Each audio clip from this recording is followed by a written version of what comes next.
Hi, this is Sherry with Red Apple Auctions, and today I want to talk to you about how you can go about securing some behind-the-scenes experiences in the television industry. These are some of the most popular activities that you might be selling in your benefit auction. I know they're very popular with my crowds, so I think they'll be popular with yours as well. But some people don't know how to get started, so that's what I want to do.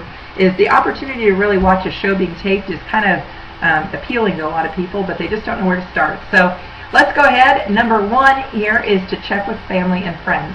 And I say that because even if you think you know where everybody works and who everybody knows, you don't.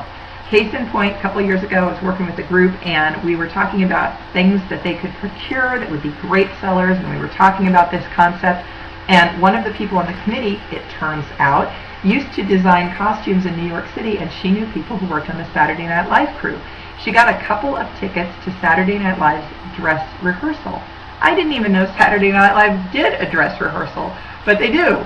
And so she got us a couple of tickets for that. We sold them for well over $1,000. And, you know, again, nobody sitting there knew that she had this background or that she knew these people. You just never know.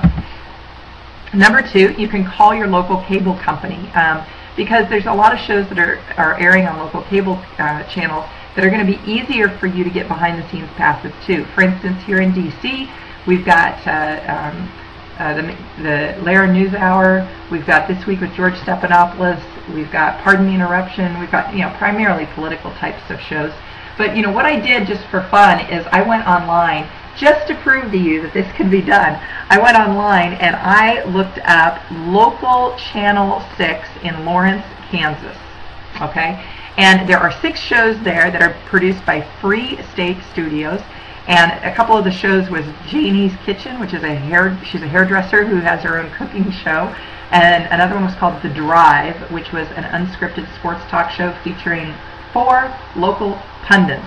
Well, you know what? I bet that either one of those would be delighted to have someone there in the Lawrence, Kansas area go in and sit there and watch how that show is being produced and how it's being run.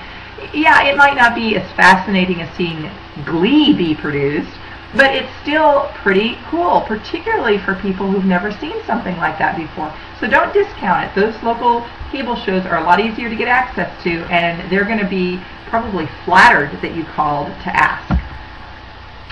Number 3 here is just to call the networks directly. So, for instance, if you're in an area where one of the larger networks has a presence, then you could call them and ask, maybe if they won't let you see a news program being produced, at least can they do a tour? A lot of these different stations will do tours of school groups and different types of organizations in the community because they're doing community service as well, if you will. So just call and say, hey, would you be willing to do a tour? If we sell that in our benefit auction, so that you can give like a private tour to, you know, 2, 4, 6, 8 people or so. And I think you'd be surprised at how many of them would be amenable to that request. I'm Sherry Truler with Red Apple Auctions. For more ideas, head on over to the website. That's at redappleauctions.com. And for procurement ideas, I do have an auction item guide which lists the top 100 items selling in benefit auctions today. Thanks for watching. Good luck to you as you plan your charity event. And as this is nearing up here on the end of 2010, I will just wish you a happy and safe New Year's Eve. I look forward to connecting with you in 2011.